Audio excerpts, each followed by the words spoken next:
Jean-Thierry Monsénépo, bonjour. Bonjour. Invité du Vrai Journal, ça fait quand même un bon bout de temps qu'on vous a vu dans le Vrai Journal. Vous nous avez fui, pourquoi?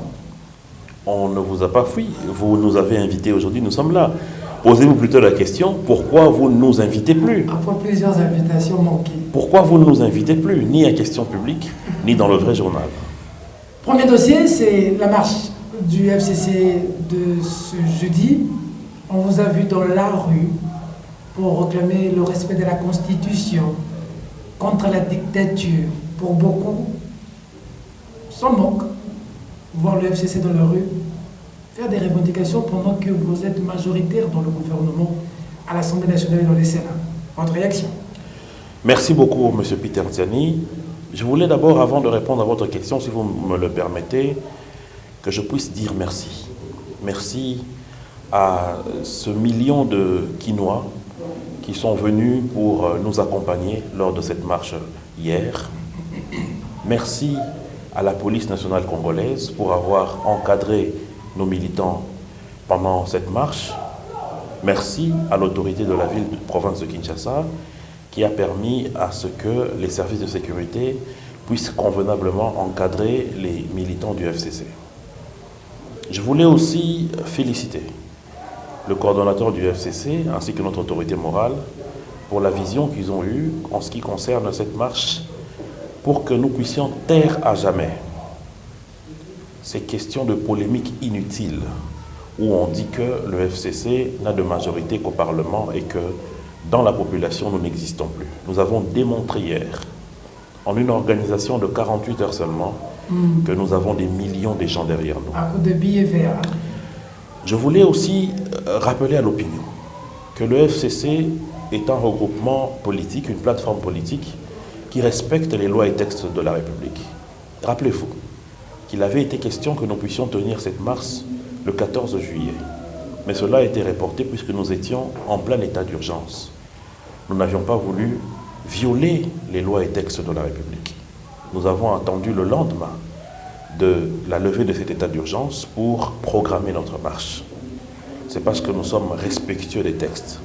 C'est dans cette logique-là que la marche a été décidée. C'est-à-dire qu'il fallait que, contrairement à ce qui s'est passé, des marches en violation de l'état d'urgence, donc en violation des lois et textes de la République, des marches où il y a eu des morts et des casses des biens publics et privés, contrairement aux marches où on a scandé des chansons et des hymnes contre les autorités de la République, vous avez suivi hier une marche ordonnée, sans casse, sans insultes, mais avec des messages. Quel message?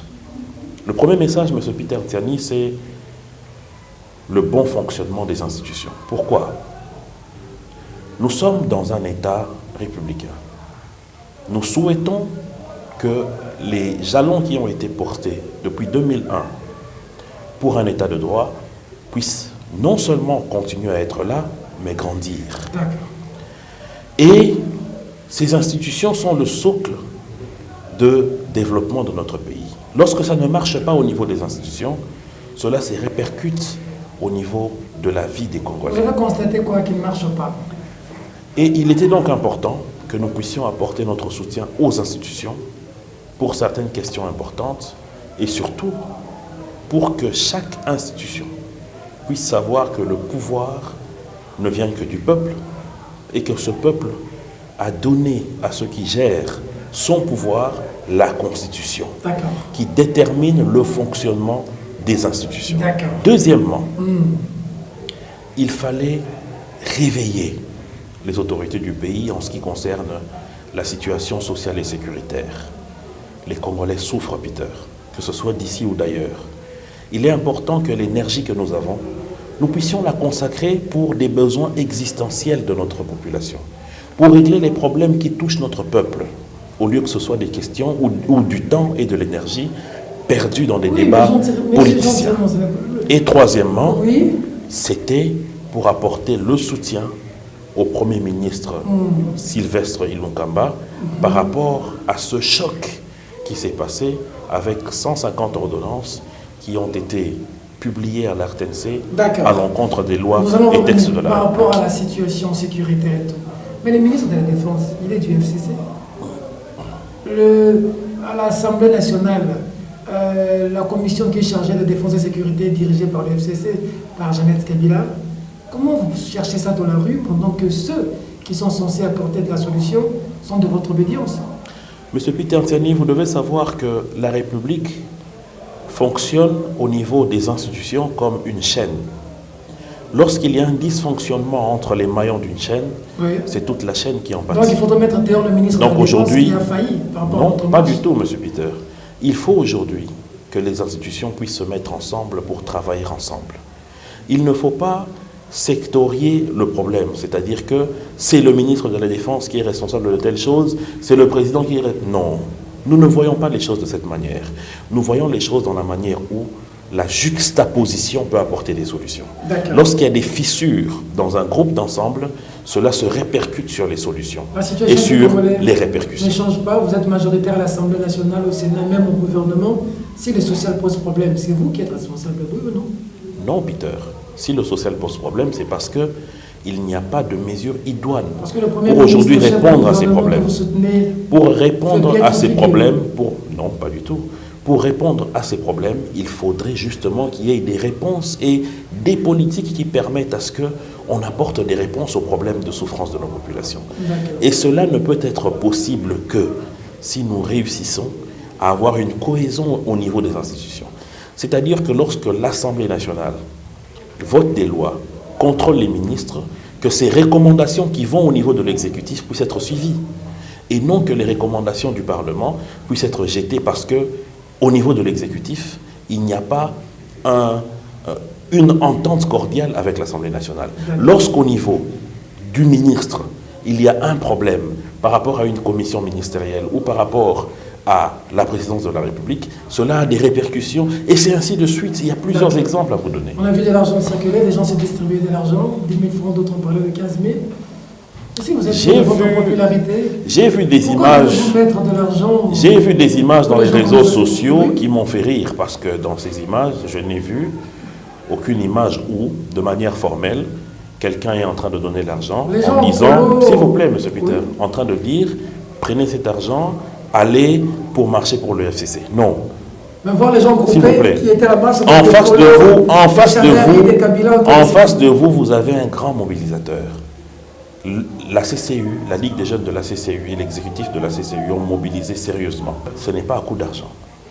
Parce que moi qui suis en face de vous, je n'ai ni reçu l'argent du FCC, encore moins de l'autorité morale de la CCU, mais nous avons eu plusieurs membres qui étaient à cette marche par la volonté de marcher pour le pays.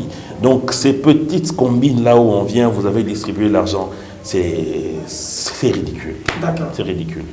Alors, vous avez soutenu le Premier ministre qui a botté en touche les ordonnances présidentielles. Que reprochez-vous à ces ordonnances, M. Thierry Monselep? Je parle du FCC. Le problème, c'est la procédure, M. Peter. Vous savez, on ne peut pas dire que l'on veut construire un état de droit lorsque finalement il y a les textes et lois de la République qui sont piétinés. Vous savez que l'article 91 de la Constitution fixe les domaines de collaboration entre le gouvernement et le président de la République. Et les questions de défense, des affaires étrangères et de sécurité figurent parmi ces domaines de collaboration. Donc il est important de rappeler ici que l'on ne peut pas prendre des décisions en ce qui concerne ces secteurs sans qu'il y ait une collaboration entre le président de la République et le chef du gouvernement. Il est stipulé aussi, comme vous le savez très bien, dans la Constitution toujours, en son article 81, que ces nominations, en ce qui concerne notamment l'armée et la justice, se font sur proposition du gouvernement et débattues en Conseil des ministres. Or, j'ai parcouru aujourd'hui le compte rendu du Conseil des ministres du 17 juillet 2020. En aucun endroit, il est question du débat sur les 150 ordonnances qui ont été lues à la RTNC. Le Premier ministre se trouvait sur le territoire national, c'est-à-dire en République démocratique du Congo. Il a été missionné par le président de la République à Lubumbashi pour une mission spécifique. Il a eu à déléguer l'intérim au vice-premier ministre, ministre de l'Intérieur, avec une note qui limitait les termes de l'intérim. Parce que si vous lisez, Ça existe, ça? si vous lisez l'ordonnance du 27 mars 2020 fixant le fonctionnement du gouvernement et les modalités de relation entre le président de la République et le gouvernement et les attributions de chaque ministre, vous allez remarquer qu'il est dit clairement en l'article 9 que le Premier ministre peut déléguer certaines de ses prérogatives. Oui, mais ça c'est pas l'intérim. S'il vous plaît. Ça c'est l'article 92 de la Constitution. À un vice-premier ministre ou à un ministre. Voilà. Donc, qui est différent de l'intérim. Il n'y a aucune loi, s'il vous plaît, M. Peter. Allez-y. Il n'y a aucune loi qui aujourd'hui stipule que voilà X ou Y matière qu'il faille faire pendant l'intérim ou X ou Y matière qu'il ne faille pas faire. Donc, le Premier ministre a fixé, étant donné qu'il y a un vide de ce côté-là, il faut le reconnaître, a fixé les termes de référence de cet intérim et a demandé qu'il puisse avoir un contact s'il y a des matières importantes. À mon humble avis, nous sommes dans un gouvernement de coalition. Et l'élément qui personnifie cette coalition au niveau du gouvernement, au niveau de l'exécutif, c'est le Premier ministre, puisqu'il est l'émanation de la majorité parlementaire. Il est donc important qu'il puisse endosser la responsabilité des nominations faites et décidées au niveau de l'instance de l'exécutif. Il n'est donc pas normal que d'une part, qu'il n'ait pas été informé de ces nominations, et d'autre part, que ce soit et que d'autre part, non, le problème ce n'est pas que ce soit le VPM qui signe, même si c'était le pape. Dans les conditions telles que ça a été fait, cela pose problème, monsieur. Mais la Constitution parle de la délégation du pouvoir du Premier ministre à un ministre ou à un VPM, et aussi de l'intérim, qui sont deux choses différentes. Bien sûr. Alors, l'intérim, c'est l'absence, l'empêchement du supérieur, et c'est celui qui vient après par préséance. Où est-ce que ça définit qu'il faut faire quelque chose ou qu'il ne faut pas faire? L'impression dont vous êtes en train de peindre le tableau, c'est comme si c'est le Premier ministre qui vous donne le mandat d'assurer l'intérim, et pourtant c'est garanti par la Constitution. Monsieur Peter, c'est garanti par la Constitution, mais il y a une fonctionnalité en ce qui concerne cet intérim. Je vous ai dit qu'en amont, il y a d'abord le fait que cela se fait en proposition par le gouvernement et discuté en Conseil de ministres. Cette étape n'a pas été faite. C'est déjà le problème. Deuxième problème, l'information qui doit être portée au Premier ministre n'est pas quelque chose qui doit être minimisé, Peter. Nous parlons du Premier ministre et nous parlons de la nomination des hauts magistrats et des mises en place dans l'armée. Or, justement, les lois et textes de la République prévoient que l'armée et la police sont à la disposition du gouvernement. Donc il est important qu'à ce niveau de responsabilité, qu'il y ait une franche collaboration entre le Premier ministre et le président de la République. J'ai vu dans les réseaux sociaux des gens balancer des éléments tels que Makila avait signé telle ordonnance. Vous êtes en train d'anticiper, je vous en prie. Ici, voilà l'ordonnance de Joseph Kabila contresignée par Léonard Chiokitoto. Oui. Où était Tchibala à cette époque? À Kinshasa. Non, vous avez parlé à Tchibala et vous avez dit qu'il était à Kinshasa. Tchibala était en train de prendre des soins en France. Ah, donc en ce moment-là... Il était en empêchement. Maintenant, est-ce qu'ensuite, il y a eu une désapprobation de Tchibala sur ses signatures? Non. Attendez. Deuxièmement, est-ce que cela n'est pas passé par ce que prévoit la loi, c'est-à-dire proposition du gouvernement et passage en Conseil de ministres? Non. Le fait, c'est que les gens confondent trop le débat. Le débat n'est pas sur le fait que ce soit le VPM Gilbert Kakonde ou que ce soit Jean-Baudouin Maillot ou que ce soit... Donc vous êtes d'accord que le VPM avait qualité? Mais l'intérim est prévu par la Constitution. Mais le problème... J'ai l'impression que vous ne me suivez pas. Je vous suis. Le problème se pose... Monsieur Peter, je répète alors, puisque vous avez un problème pour suivre ce que je dis. Allez-y. Premièrement, il y a le problème lié à ce qui s'est passé dans le cheminement des événements. Peter, allons maintenant au-delà du juridisme pour parler du bon sens. Le Premier ministre se trouve à 2000 km seulement de Kinshasa, en République démocratique du Congo. Qu'est-ce qui a empêché pour qu'il soit informé? Et je vais vous faire une révélation. Lorsque le Premier ministre revient de son voyage, il a été reçu par le président de la République. Il lui a fait part de son étonnement de ce qui s'est passé, sans qu'il ne soit informé, comme si c'était du Kleenex. On parle d'un Premier ministre, ce n'est pas un chiffon. Et un Premier ministre dans un cadre de coalition. Vous imaginez, dans un cadre de coalition. Et cette communication du Premier ministre était importante pour fixer l'opinion par rapport à ce qui s'était passé. Monsieur le Président, je vais vous rencontrer en public. Ce n'est pas quand même une désapprobation de mettre à la place publique certains conflits qui pouvaient se lier. Non, il n'a pas dit, non, là il n'a pas dit, je vais vous rencontrer, Monsieur le Président, non. Il a demandé de rencontrer publiquement. Non, la demande d'audience ne se fait pas comme ça. La demande d'audience a été faite dans le communiqué. Il a dit qu'il s'entend rencontrer le président de la République pour tirer au clair. Où est le problème? Non, nous ne disons pas la même chose. Il n'a pas dit qu'il devait rencontrer le président. Nous ne disons pas la même chose. Nous disons un même élément, mais vous le tournez de la manière la plus négative qui soit. Les remises et reprises sont en train d'être faites. Qu'est-ce qui va arriver? Visiblement, votre manière de faire, c'est que le chien boit, la caravane passe. Non, ce n'est pas ça. Nous sommes dans un état de droit, M. Peter. Nous sommes dans une république. Et non une république bananière. Il y a des institutions qui sont chargées de regarder si les actes administratifs sont conformes ou non aux lois et textes de la République, notamment le Conseil d'État. Et le Conseil d'État va statuer au besoin par rapport à ça. Les remises et reprises peuvent se faire. Vous vous souvenez encore de la publication de la CENI sur les députés nationaux.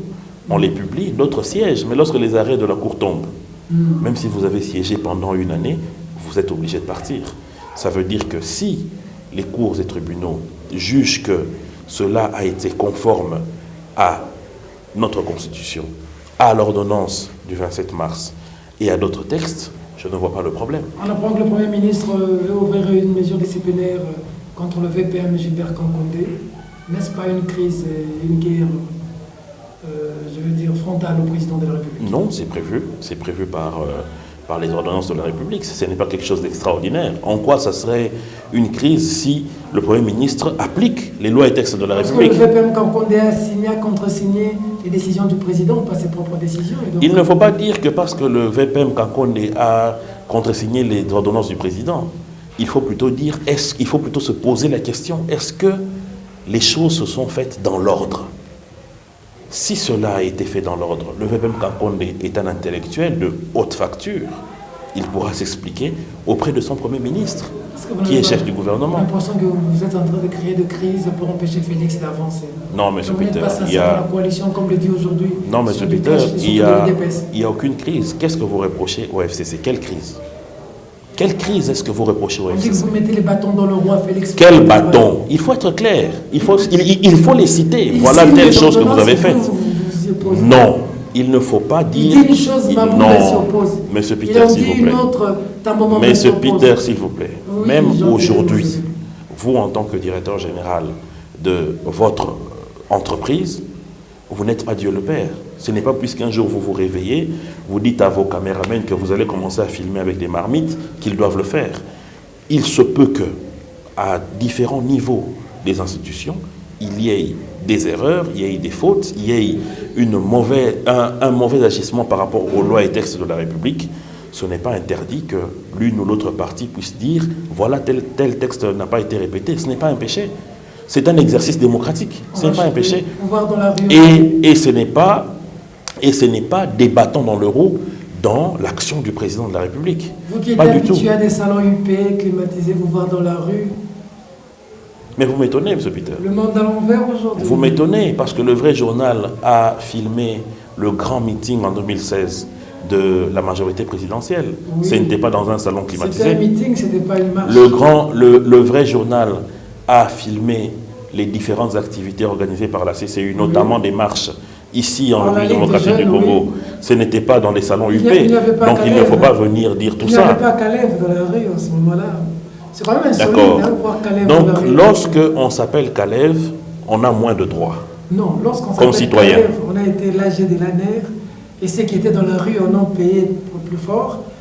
Voir Caleb dans la rue aujourd'hui, regardez dans les réseaux sociaux ce que ça fait. Donc vous allez me dire aujourd'hui que les personnes qui ont vandalisé les biens de M. Kassanji, de Jean-Marie Kassamba et du SP Chadari lors des dernières marches contre les lois Minakou, si on les arrête aujourd'hui, demain on dira M. Inzoun n'a pas le droit de pouvoir exercer ses prérogatives de citoyen parce qu'on a arrêté des gens qui ont cassé. Parlez de ceux qui ont vandalisé. Mais écoutez, alors dites-moi, Monsieur Peter, je vous connais, heureusement, vous n'avez jamais violé les lois de la République. Oui. Je ne vous ai jamais vu être interpellé par l'ANER, sous le même Caleb. Oui. Mais pourquoi vous dites qu'il est arrêté par plaisir? Or, je sais que vous n'avez jamais été d'accord avec l'AMP à l'époque. Quels gens? Mais s'il y a des gens, Peter, nous avons une justice. Qu'ils aillent porter plainte. Monsieur Peter, s'il y a une justice, qu'ils aillent porter plainte. Il faut éviter de stigmatiser les gens en sortant du contexte certains éléments. Nous avons eu ici, s'il vous plaît, Monsieur Peter, nous avons eu ici... Nous avons marché aux côtés pour soutenir quelqu'un. Donc il était là au service de Kabila et non de la République. C'est ce qui frise. Donc il fallait même que M. Poutine, qui a été dans le service secret du KGB, ne soit pas candidat président de la République. Selon vous, il fallait que M. George W. Bush Jr., qui a été dans l'armée, qui a servi sous le drapeau, ne puisse pas être président des États-Unis. Mais qu'est-ce que vous racontez? Du point de vue de la morale, est-ce que c'est juste que quelqu'un qui a géré les services secrets de ce pays, point de vue de moralité,